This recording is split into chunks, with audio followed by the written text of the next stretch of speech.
Hello, everybody. My pleasure to be here with all of you. I'm Mariia Kozlova, Postdoctoral Researcher in LUT University, and we are doing this interview for the course Investment and Business Analysis with Excel.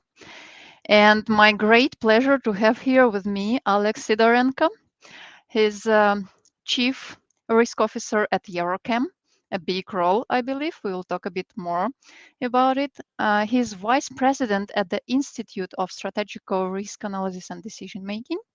And he's running a Risk Academy YouTube blog, books, courses, everything we will discuss as well. Alexei, hi. Hi, Maria. Thank you for the introduction. I do have quite a few roles, although as I now work full time in the fertilizer industry and coal industry, I spend a little bit less time on everything else. But there's one big child of mine that I'm very passionate about, and that's the upcoming in October Risk Awareness Week, and that is, if not but it's one of the biggest online risk conferences on risk management and decision making, and it's dedicated to pure risk management too, which is something Okay, that we can talk a bit later about. What sure. is it and why is there a huge difference between risk management 1 and risk management 2? Yeah. Just for transparency, since we last discussed this interview, I've actually moved into our holding company. So I am now responsible for all of the assets in the group, which is the top 5 biggest fertilizer company in the world and one of the largest coal mining companies in the world, a large private energy company, and one of the largest infrastructure and logistical companies in Russia. So my scope expanded in width, but I am now focusing primarily on investment, project management, risks, and insurance, which is, again, a long passion of mine. Ever since I worked in sovereign funds, I was always focusing on private equity, not public markets. So that's my role.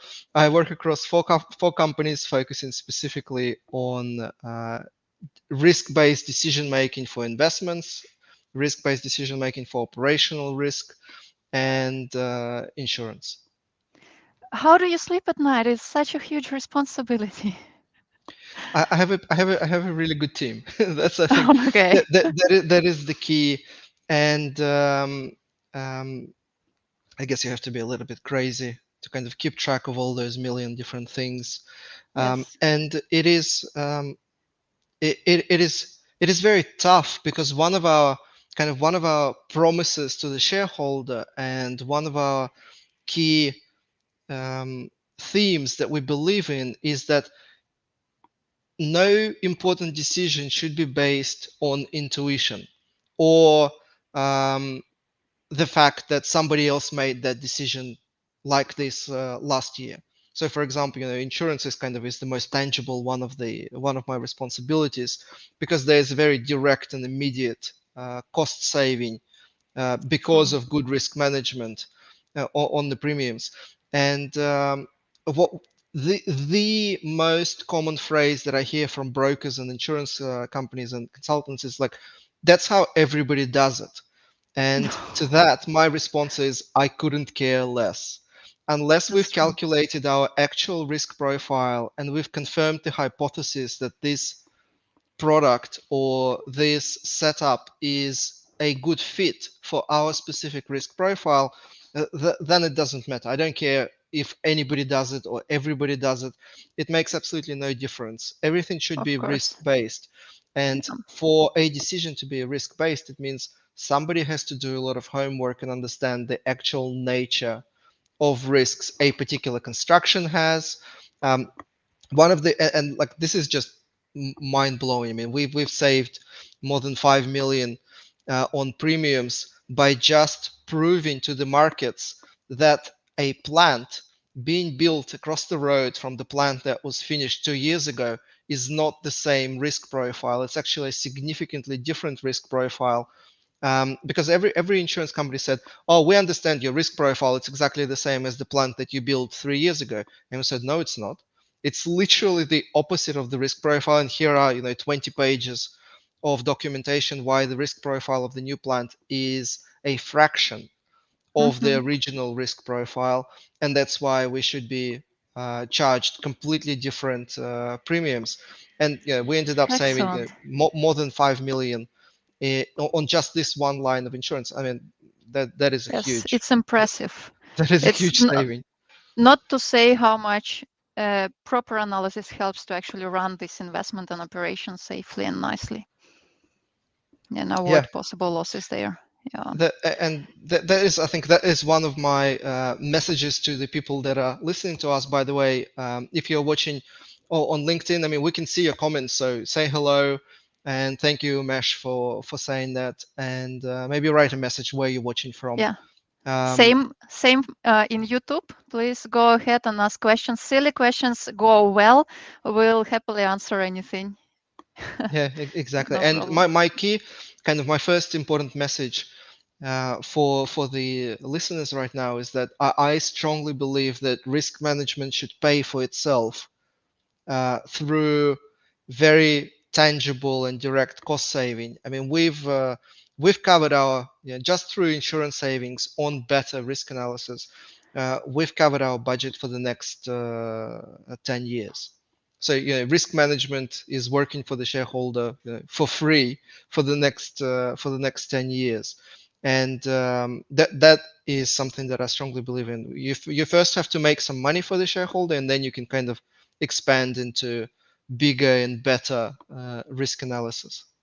You know what? That makes total sense. To my experience, large corporations are full of inertia, not willing to consider new methods or even consider some quantitative methods to estimate risks. They usually run risk departments as something extra that does some reporting with no particular goal, just so it's there. Uh, it's so weird. Yeah, It's just totally. cost. It's just additional cost. Okay, Which but is yeah, something, yeah, exactly, that I completely disagree with. yeah. Unless risk management pays for itself, I think it's a waste of it's a waste of space. Hi, Robert. Hi, Joseph. Thank you for commenting. Hi, everybody. Nice to see people are watching. Wow. Okay, Alexei, let's start from the basics. What is risk management and what kind of decisions it covers? Where it should be employed for what? Um, I, I don't think I will kind of embark on the definition of what risk management is. I mean, I truly have no idea. What I what I believe in my own experience, and I'm not even going to kind of to go into the definitions of ISO 31000 or COSA ERM, but what I've learned from my personal experience is that whatever risk management is, it gathers inspiration from three fields of science, and that's probability theory, decision science, and neuroeconomics or neurobiology. And these three kind of fields of fundamental science, they possess important techniques and tools and lessons that are very relevant for people who are making decisions under uncertainty. And that could be decisions under uncertainty in business or in real life. I mean, I make risk-based decisions in my life. I mean, we draw like bow ties or decision trees for kids' birthday parties. Cool. I had a Monte Carlo budget for my wedding. I have I have a pretty sophisticated, which I paid money for. I paid money to develop a sophisticated mathematical model for the decision should I purchase a property or continue or invest in the stock market. So I try to live by what I say. But so risk management to me is some sort of amalgamation of these three sciences: probability theory, decision science, and neuroeconomics. And that in combination has dozens of techniques that can be applied to various types of decisions. Basically, any decision that is material and any decision that is associated with uncertainty can be decomposed and dealt with by one or more of techniques from these three fields of study. So that to me is risk management, is applying different sciences whenever there is an important decision at hand. And that decision could be um, prepare a business plan for the next year, invest in a new plant, choose between different technologies, build one plant or another plant in the same spot, choose a different location,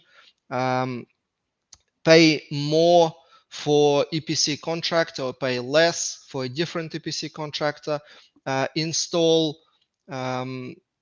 expensive water purification versus cheaper water purification equipment, and so on. Literally any decision within business of some sort of significance that has a lot of uncertainty around it is the subject of risk analysis, or could be the subject of risk analysis.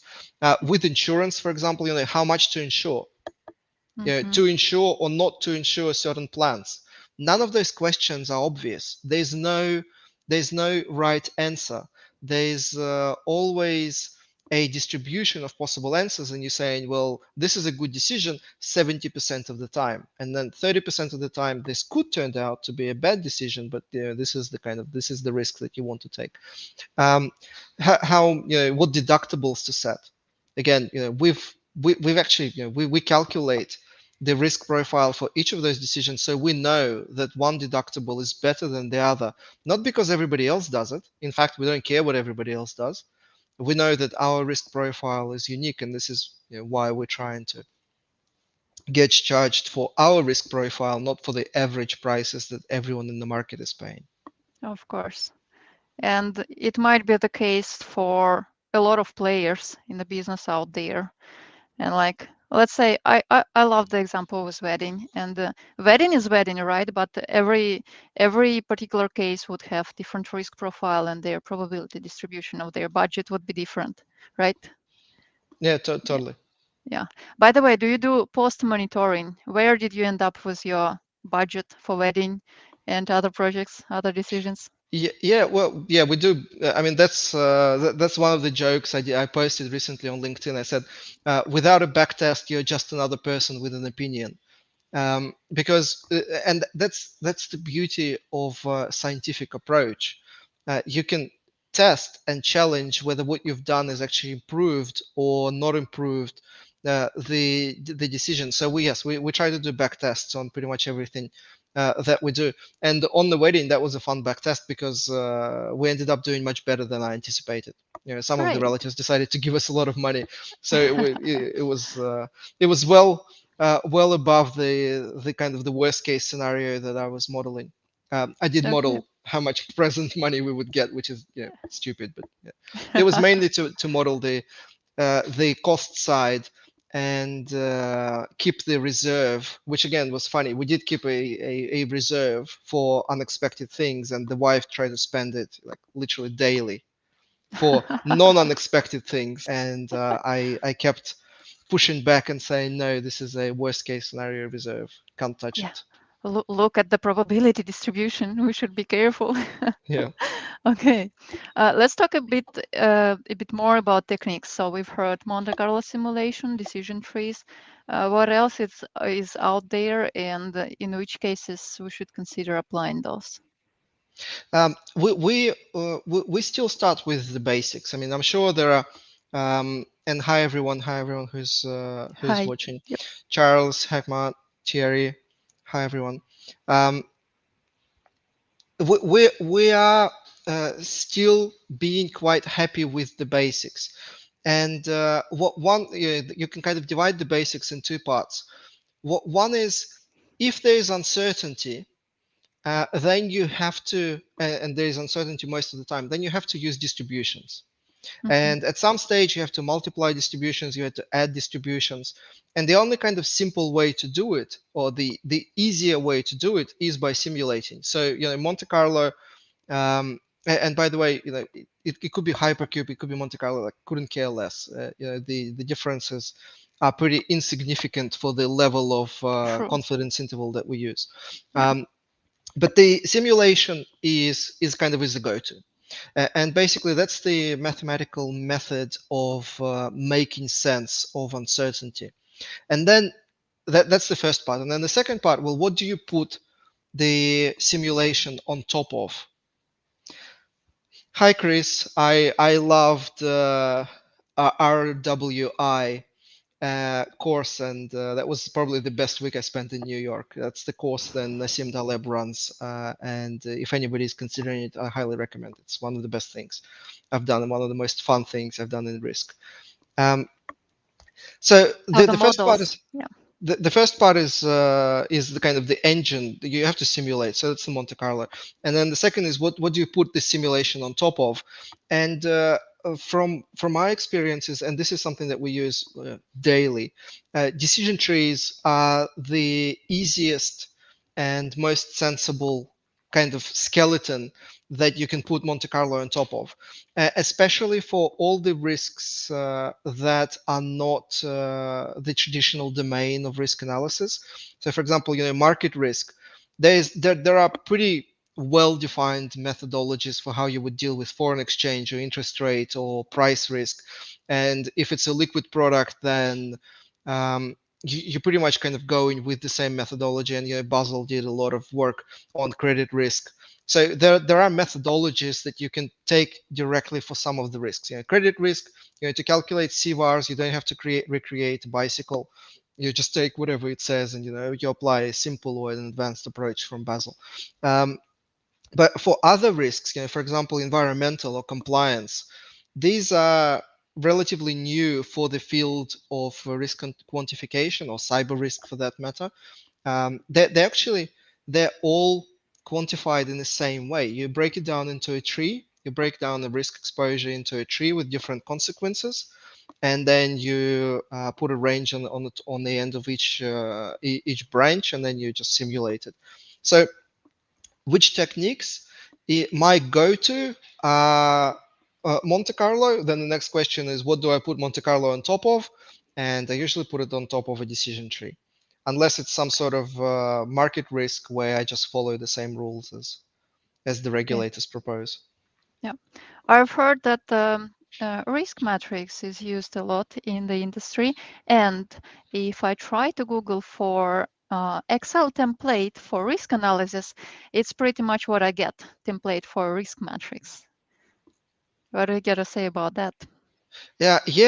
It's weird. It's one of those artifacts that everyone is using, and you can tell. I mean, it's a perfect indication. If somebody is using risk matrices for their risk management work, it's a pretty much guaranteed that they shouldn't be working in risk ever, because they're clearly clueless about the science of probability theory, and they're clueless about neuroeconomics, because both of those fields of study show that applying risk matrix as a technique to trying to make sense of the risk is just not just nonsense.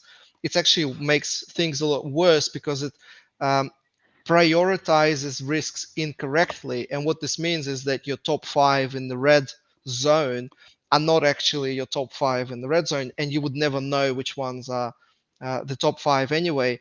And not only that, just the fact that there are 5 red risks doesn't actually tell you any of the useful information that you should need. For example, how much budget should you spend to mitigate each of True. those risks, and how do those risks are correlated, how those risks are correlated, and how they combined affect the probability of your covenant breach for the next 3 years. So that technique is just such a waste of time and nonsense Yeah. methodologically, Yeah, and just that just to be clear, maybe for some who is not aware of what is risk matrix, is simply categorizing risks by impact and by probability of happening. So it's not even numbers; it's just high, low, medium. That's it. And which is just one nonsense. So I'm just putting in the chat. Um, the in YouTube, the link to the study. There's the study is 10 years old, and it says it's called the risk of using risk matrices. I can't put it on mhm. LinkedIn, so go Google it. The risk of using risk matrices, and even 10 years ago, a group of scientists have investigated, I think, more than a dozen of different methodologies for constructing risk matrix, and they found that they're worse than useless. That's their conclusion. Yep, And if that you makes don't total if you sense. don't believe them, and that's another beauty of scientific approach to risk management. If you don't believe them, and you don't have to, that's easy. Just do your own Correct. research and prove them wrong. Yeah. Or try it in your life and see how it works. Yeah, Yeah. exactly. Do your Yeah. own back test and see what it shows. Yeah. And You that's, mentioned, again, yeah, let me just repeat that last message. Without a back test, you're just another person with an opinion. And that's the beauty of a lot of approach in scientific, because that has been empirically tested for years. yeah, you mentioned behavioral economics, neuroeconomics. How do those enter the risk analysis and management arena?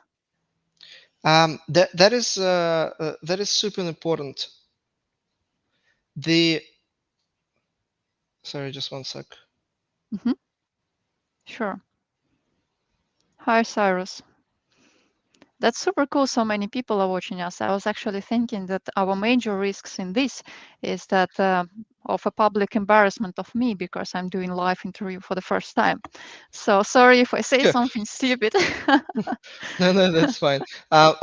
We've got a question from Brian. Sorry, I just Yeah, had to quickly respond, because yes, we are yeah. doing this live, and I had to quickly respond that I'll reschedule my call.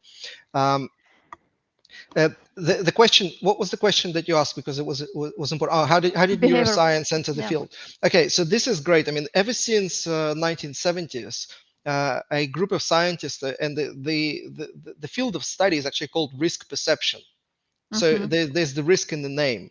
And Google risk perception, there's a whole Wikipedia page with like research papers on different topics of it. And in 2002, two scientists got a Nobel Prize, Vernon Smith and Daniel Kahneman, for basically making decisions under uncertainty. And what they've discovered is that when people are faced with a choice under uncertainty, so they need to appreciate and account for risk, they do not do it, or they don't do it to the extent that you would expect them to do it. And so one of the key findings from that field of study is that humans, when you ask them to rank risks from high to medium to low, they are not going to do it truthfully, and not because they're bad people, but because that's how evolution have built their brain. So humans just do not comprehend the nature of risk. I mean, that's a given.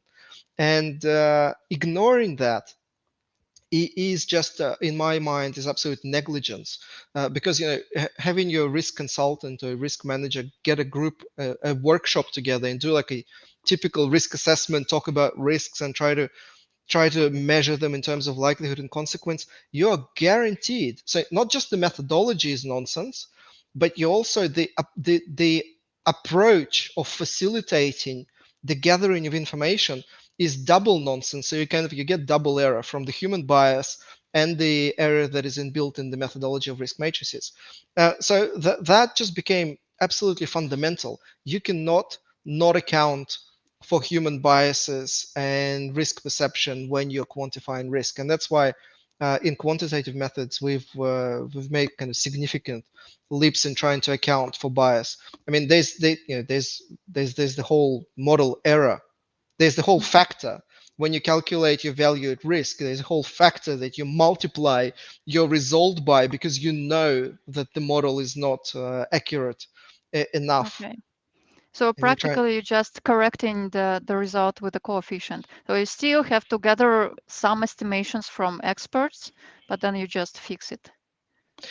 If you do, so it's a rabbit hole. Any of this topic we can have a discussion for 3 or 5 hours. There's the whole topic of calibration. Mm-hmm. And if you, so first of all, is try and use data from the source instead of asking for data. Yeah. And this is what something that I've been teaching my team is, you don't have to ask, because you can find the data yourself. You don't have to say ask how many incidents did you have, because you can look at electricity data and you can see when the electricity dropped. Well, that means the plant has stopped. True, you And can get the probability from there, not from and you, technical. you can get a lot of information from the data. There's a Mm-hmm. whole separate topic on cleaning the data. But anyway, however, if you ever do have to ask for somebody's opinion, then it's first of all triangulation. So you don't ask one person, you triangulate with 3 different sources. But then the second, there's a calibration. You can actually teach people to give you better estimates. And Okay. without this special training for better estimates, the estimates that you get are guaranteed to be off the mark quite significantly.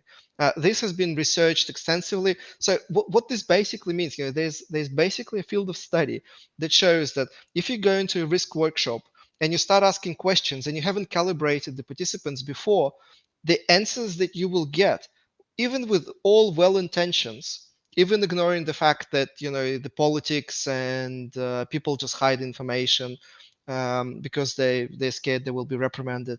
Um, Even without the politics, if people just well-intentioned give you their estimates, the estimates will be off by like 30 or 40%, completely missing the point. And yet, how many of those risk management international experts that go in and conduct risk workshops, how many of them do calibration? I don't know, maybe less than 1%. Yep. So that just shows you the value that they deliver Yep. for the clients. Yeah. We have a interesting question from the audience. If one is starting to build the risk management framework in the organization, where do we start? Yeah. That's quite a big So question. yeah. So well, thanks, Brian, for the question.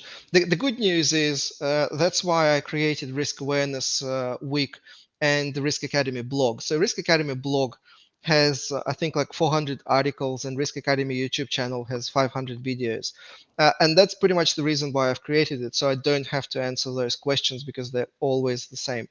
And for that question, which is a great question, I have a very detailed answer. It's called, I think, 25 or 35 steps. On the Risk Academy blog, there's an article which literally goes step by step. 35 steps that you have to take to build the risk management framework. And the first one is get risk management one right. Make sure you're compliant, and then second, integrate into decision making, and then culture. But it's like it's super detailed. It actually goes into a lot of steps and specific things that I always do. They're not theoretical ideas. This is what I always do when I join a new company, and this is what I've been doing since. Yep. So Brian, Excellent. to your question, there is an answer. It's already written down. Lots of them. Yep. Excellent comment from Robert. On the one side, there is a choice of analysts, what methods to use, and on the other, there is a choice of executives, decision makers, who prefer to see things that they already know. So, what to do with that inertia? How to go over Well, that? what do you mean? They I what? mean, if my boss Yes. wants to see risk matrix and wants to make decisions based on the results from risk matrix, and I'm saying no, let's do Monte Carlo simulation. I can quantify everything. Here's the result. Here's the report. Everything, and it doesn't work. He or she still want to see the risk matrix. Yeah. Well, I honestly think this is a made up question. And Robert, I can see the question. I do not. So I challenge it. I do not believe that this is a real question, because if somebody, and they always do. I mean, audit committee, internal auditors, some executives, very few. I mean, in reality, executives don't care. It's usually the audit committee that, for some bizarre reason, care about which methodology is used, and they don't understand anything except the risk matrix because they've never seen it. And to that, in my mind, the answer is very simple. The flaws of risk matrices have been documented. It's a scientifically proven fact. You just send the link to the research paper to whoever is insistent and say, read this, and then we can talk. I do not understand how this is still an issue. It clearly says worse than useless. It says this is just garbage, and it's nonsense. It distorts the information. It makes decisions worse.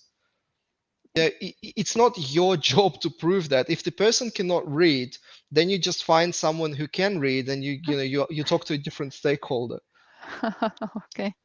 Okay. Hey, let's talk about the role of Excel in the risk analysis practices. So Monte Carlo simulation, decision trees. It's all possible. Models quantifying Yeah. the probabilities of the very first risks. It's all possible to do it in Excel, right? Do you require from your team to use Excel and to know Excel? Is it commonly used, or is there something else that is in Yeah. use? I'll try to kind of rephrase this question into something a bit broader. The idea behind risk management too is that you do risk analysis in the same place where the decision analysis is taking place. So you Okay. don't build your own risk analysis models. Well, this is the kind of the hypothesis that I've been living with, and this is something that I'm trying to push. And I, I don't know whether it's the best that I could have done, but it's something that I'm trying to kind of to prove at the moment. And my hypothesis is that you have to do risk analysis in the same place where the decision is being analyzed. And what this means is that if it's an investment decision and it has a cash flow model, and that model is in Excel, then this is where you do risk analysis. If that model was in AnyLogic or Analytica or literally any other software that can be used for decision making, then you would do risk analysis in that other software. And so it just happened that the company that I work for at the moment is using Excel for decision making. And that's why I use risk analysis Excel for risk analysis as well. Not because I am passionate or love Excel. The only reason is I use the same software that is used by business to make the decision. Clear. Do you think it's quite often choice? I mean, Excel is common in corporations also for cash flow analysis, for So instance. far, it's the most common I've seen. Yeah, yeah. So yeah, by So, definition, we use different add-ons to Excel to add Monte Carlo functionality to Excel. well, my students now can write Monte Carlo add-ons themselves in Excel. Which is nice, but seems completely unnecessary because there are free Oh, techniques written by there are free add-ons written by people who backtest their methodology. So I'd challenge anyone, like if for example if I hired a young person in my risk team, I would definitely challenge them if they didn't use somebody else's libraries or somebody else's add-ons and they tried to recreate the wheel, because it seems completely unnecessary. sure, but in order to understand somebody else's work, you need to understand the language, the principles, everything, right? I guess, but it's Monte Carlo is like, and this is what Sam Savage says, and he'll do a big presentation at the Risk Awareness Week. By the way, make sure you are registered for the Risk Awareness Week. There are free tickets as well. And Sam Savage he calls it electricity. To use electricity, you don't need to really understand how it works. Okay. You need to make sure that there's some sort of standard in the world and someone checked that someone showed that it's safe to use. But once Okay. somebody shows you that it's safe to use, then you become a user. And this is what I hope simulations will become. It will just become an accepted standard that you can apply to any model in the world. Yep. What else do you need? What else does one need to become a risk officer, risk analyst? What kind of background should be there? So I've again, very good question, and I have an article on that as well. And in the article, I list I think 5 or 6 things, and they are probability theory is one. Have to and probably the most important one because it's so easy to make naive errors in quantifying uncertainty, in choosing distributions, in incorrectly correlating certain variables. There's a lot of room for error. So Yep. you want to make sure that the math background is there. Second one is neuroeconomics. The basic understanding of biases, risk perception is quite critical. Third one is decision science, understanding what does quality decision making means, understanding how to choose between alternatives, how to gather data, and how to turn it into actions. That's important. So that's number 3. Understanding standards, ISO 31000, COSO, local legislation that mentions risk management. There's nothing useful in that. All international standards are just basically marketing brochures that you would find in doctor's reception room. So you don't want to become, you don't want to study to become a doctor by reading marketing brochures, but Right. you still have to know them because sooner or later some smart auditor will come and say, are you compliant with ISO 31000? And to which I would say, why would I?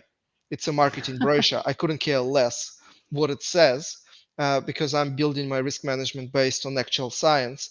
But they still ask that question, and it's just easier to say yes and show them, 5 books of evidence that you're compliant.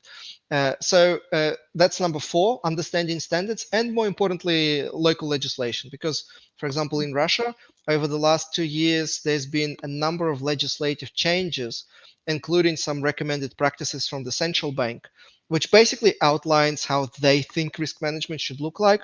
It's completely wrong, but you still have to be aware of what they expect, because if they ask questions, if the auditors ask questions, you have to be prepared to answer. Then um, the 5th one is understanding the nature of the industry where you work.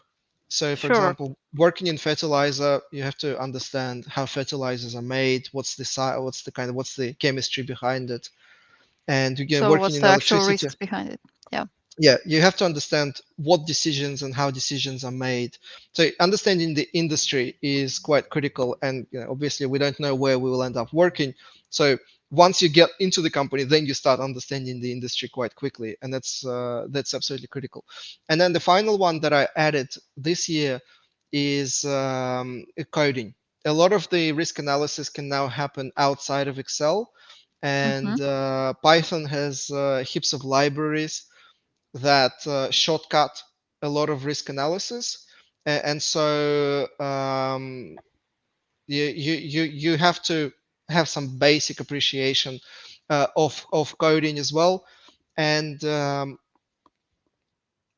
I think from that answer, what is obvious is that I don't think a single person can have all of this. So it's usually like I have someone who is better at math, someone who is better at neuroeconomics, someone who's better at understanding the industry in my team. So it's a team effort. Of course. Unlikely, yeah, someone can become this superhero to have all 6 combined. Um, let's quickly answer the question. So Brian Yeah. asking what Two sort of good questions. software? Yeah. Yeah. Yeah. And What then what is software? it? So I can think of 3. Model Risk is free, SIP Math is free, and I know Maria, you're working on something as well. Yeah. So you can tell us later if you want. Um, Well, I have already several publications on that. So something that I come up with also just in the process of analyzing a complex problem, investment actually. And I was playing with Monte Carlo simulation, and I wanted to see how it looks like in many different scenarios. And when I realized that the process of me doing that is so unsystematic and so not scientific, and I can miss something easily, I decided to do more systematic decomposition of Monte Carlo simulation. And then I ended up coming up with something very, very useful. Because now I can take the probability distribution from any of your Monte Carlo simulation and decompose it based on the several input factors. And that's why inside that big distribution, I can see interactions of those factors. And those interactions will suddenly bring me, if you want, black swans from inside your projects, just because you see suddenly the synergies or some combination of factors that will lead you to the cheapest and the best strategy in a project or risk mitigation strategy, something like that. yeah. Yeah. So I mean that's an interesting look at how Monte Carlo can be decomposed and used for decision making. Um, Again, hopefully that's the future of our risk analysis. So for that, Uh, at least for the time being, you can use 2 free add-ons to Excel. One is called Model Risk, the other one is called SIPMath. Both are amazing and allow you to add Monte Carlo to literally any model in Excel. Mm-hmm. Mm-hmm. We Thierry have is a asking, question. Yeah. yeah, go on. Yeah, we have a question about cyber. What you recommend for cyber risk Yeah. assessment? I hasn't been my mandate cyber risk in the company. Other people are responsible for it, and specifically now my mandate has kind of even got narrower into operational and investment risk and insurance. Cyber is not yet one of my operational risk focus. So from experience, I wouldn't know. So I can't tell you what I've used last week. Normally, I try not to talk about things that I haven't used last week. And all I can say is I have a lot of friends who work in cyber, and they seem to be very excited about the FAIR methodology. In essence, FAIR methodology is a decision tree. Um, they just use event tree, but essentially it's the same thing. They decompose it into different components, and then they use Monte Carlo on top of it. So it's a stochastic event tree, and this is what they use for the methodology. I intuitively think it's a little bit weird, but I haven't used it myself, so I can't really say whether it's good or bad. So yeah, ask And me again in a year's time. Maybe I'll do some cyber risk analysis by then. perhaps your earlier advice would work here as well. Instead of trying to ask people the probabilities of different things happening, it would be good to try to get data on those. If not from the company itself, if it is young, maybe from a similar company or industry average data, it would be already at least interesting to compare with the expert estimates. Yes, and this is one of the biggest questions I've been asking recently is why is it built on expert opinions? But I was corrected that there are services online that I think for a fee, they give you some, they basically collect and cleanse the statistics, and they give you some ranges that you can plug into your Monte Carlo. So Okay. maybe it's better than I. Yeah, Maybe we it's have better than I. we have some thanks and connection requests as well. So yeah, sure, guys, just send to Alex or to me connection requests, and we will be happy to connect with you. Yep. Sure. Yeah, Alex, my perhaps a couple of last questions. So this Risk Academy and in particular Risk Awareness Week. So Risk Awareness Week, thank you first of all for inviting me there. I do understand it's a business conference and it's super cool to be the only academic here there. Is it right, by the way, or no Well, anymore? technically, Sam Savage teaches at Stanford, so you can say That's you can say there are some. It's I think it's yeah, I don't really think in the terms of business versus academics. I think in the terms of could this idea be useful and practical for the decision makers in business? And okay. this is what Risk Awareness Week is all about. This is the third year running, and this is the sixth Risk Awareness Week that will be happening. And each year, around 4 or 5 thousand people gather to watch it. And the key kind of theme, I was so sick of risk management one conferences that I decided to create my own. And only invite people who I can vouch for and who I know that they've done some amazing work that I've used and successfully used, that it saved a lot of money for the business. I've used in the actual workplace. Practices. Yeah. Yeah, so Yeah. that I encourage everybody who still hasn't signed up to sign up, because it will be So exciting. it's There are more one than week 40 workshops. One, Yes. one week full of workshops, speakers from industry, from academia, talking about their own practices, maybe some useful stuff, how to tackle particular cases. I've been Yes. listening to it last year, and it's been very insightful. Yep. And what I'm trying to push again this year, even more so than I did last year, is that less slides, more models. Um, I think we're a little bit over high road kind of the hypothetical feel good statements that decision making is important. I think we get it. I think we get it already. Take one specific decision and show how you would apply a stochastic decision tree to it, and then we'll try and copy it.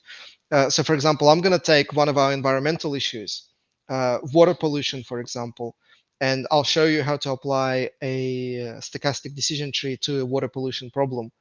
And you can replicate that to all of environmental risks in your workplace immediately almost. And we're trying to make models available for download, or templates or checklists. So my key idea is to teach people to do it and then leave them with something tangible that they can replicate. That they can take and use in their own practices. Yes. Yes, sounds cool. We have one comment. So if we're using ERM, it is important to have risk champions, and part of it, cyber risk champion, but it overall should be all linked to it. Also, in the risk appetite development, risk cyber part should be shown. Yeah, I mean, Assad, thanks for your question. This has like unlimited number of red flags for me. I hate every single word in this question. ERM is a complete marketing flop that was created to sell consulting. There's no substance behind it whatsoever. It is methodological nonsense. Aggregating risks should be done completely different from what ERM is suggesting. So ERM is, in my mind, is risk management one, risk champions, risk management one, cyber risk champions, risk management one, risk appetite development for cyber risk management one. None of this. What I'm trying to say is that this question is from the world of risk management one. So in my mind, this has nothing to do with the actual risk management in the business. It's just this wrapper that consultants have put around risk management. So sorry, I do not have an answer for you because that question is not a real. ECG is again complete marketing nonsense. It's just it. I did record. I think I did record somewhere my view on ECG. Uh, I hate this so much because it's just like with ERM. We're making the same mistakes as we always do. So ECG stands for three different things supposedly, and under environmental, you just take one third, which is E, and then environmental breaks down into water pollution, air pollution, and soil pollution. And then it has climate change in effect of that, and it has probably a dozen other risks. Then you take one of those risks, for example, water pollution, and that breaks down into very specific risks. And then in every country, there is a different methodology for quantifying. It's always a stochastic decision tree, but that stochastic decision tree will be different for water pollution, for air pollution, for soil pollution, for climate change. It would be a set of stochastic scenarios. Again, completely different model. And for every single one of those underneath, if you look on kind of, 5 levels down, there are hundreds, if not thousands, of different unique risk models. And aggregating this whole thing into 3 letters, into a single word, is just beyond stupid in my mind. And if you want to talk to me about water pollution, I would be happy to talk to you about water pollution. I do not want to talk about this ambiguous concept of let's take 100 random things unrelated to one another, let's pull it all together and let's try and have some sort of sensible conversation about it. I think this is just insanity. So, Alex, do I understand you right that risk management one is practically a superficial system set up in the industry that doesn't really work nicely, and risk management two is when we are trying to actually get some sense out of things and actually quantify the risks and understand the mitigation strategies? Yeah, essentially, yes. Yeah. And Vanessa is asking, can I help you? Well, this is why I've created, so Vanessa, this is why I've created Risk Awareness Week. And if you're studying and if you're a student, students have free access anyway. So send me a message and I'll give you free access for students. And this is why I've created Risk Academy blog and Risk Academy YouTube. all the answers are there. I've been saying exactly the same. Like, if this is the first time you're hearing me, you may be surprised by how aggressively passionate about certain things I am. I uh, don't be surprised. It's literally exactly the same thing that I've been saying for the last 7 years. I always say the same thing in every interview. It's always the same in every video.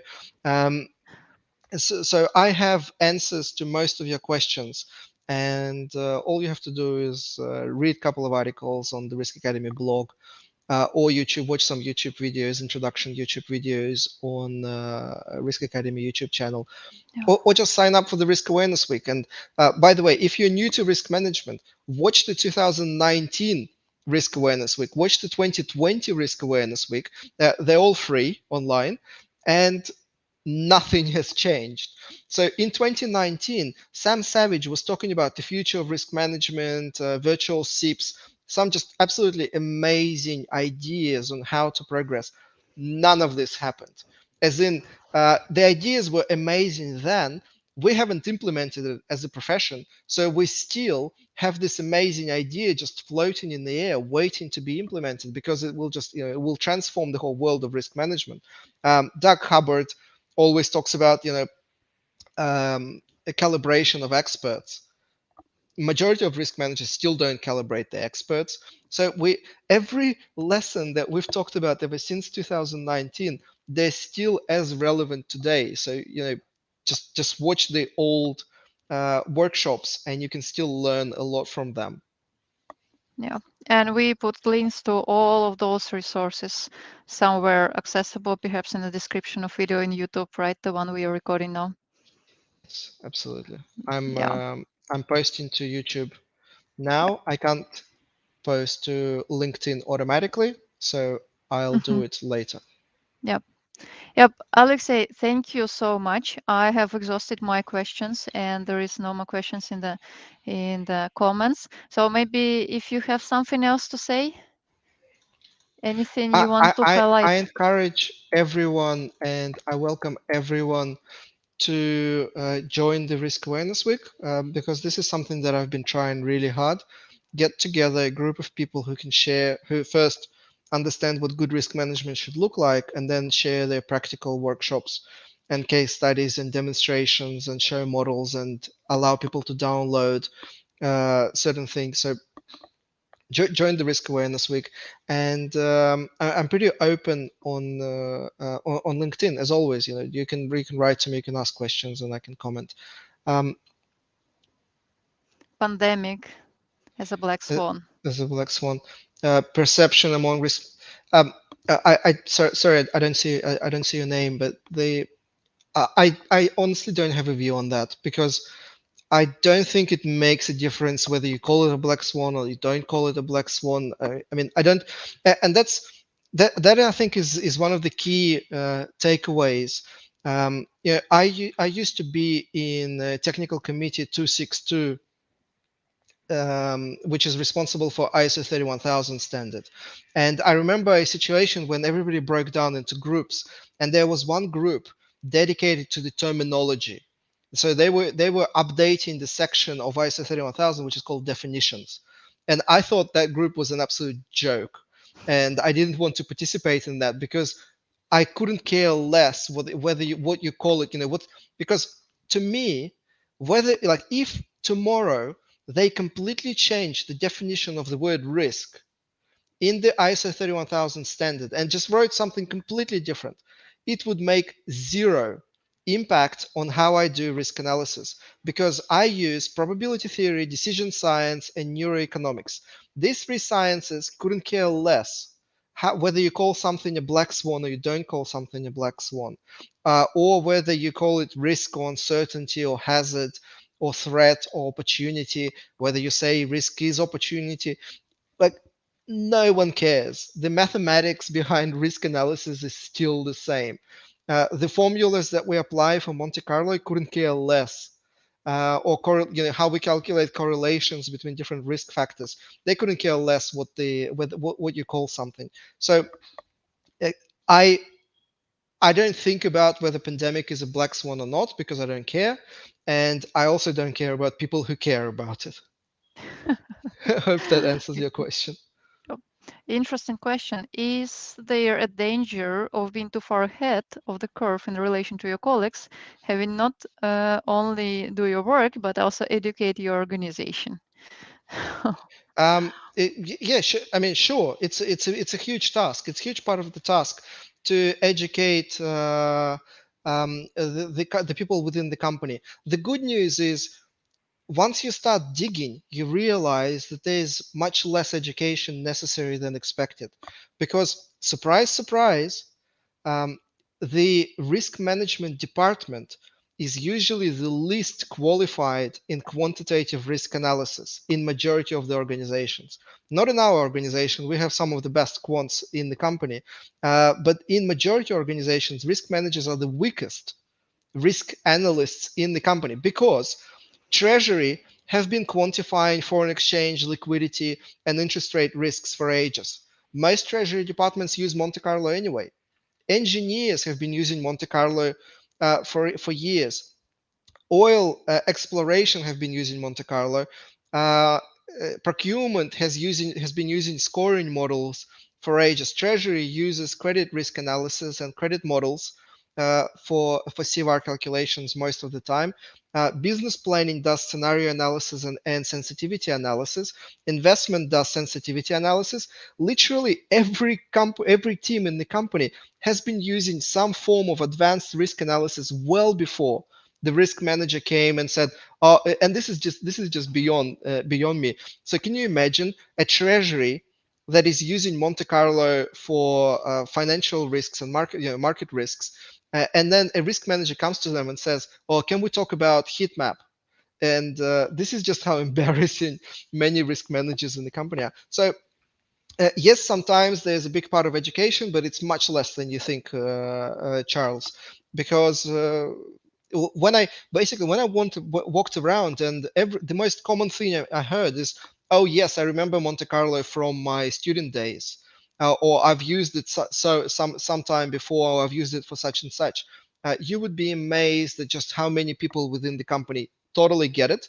I mean, I had board members who said, "Yeah, we used Monte Carlo for this and this," and so yeah, it's actually pretty common knowledge. Like good risk analysis, it's almost common knowledge. It's just the risk managers are asking the wrong people the wrong questions, and I'd be very careful to embarrass myself coming to a good mathematician and asking them to estimate likelihood and consequence using a 5 scale. Yeah. So maybe the most important question here is how do we actually switch from risk management 1 to risk management 2? So in the interest of time, because it's too much, I won't give you an answer, but I'll try and let me find it. I'm trying to remember whether it's 25 steps or 35 steps. I can't remember. Oh, there's lots of steps to follow, but I can imagine it's not an easy change to do.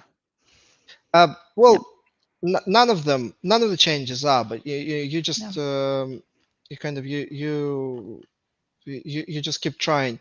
And by the way, so for this, I think the easiest question is the easiest answer is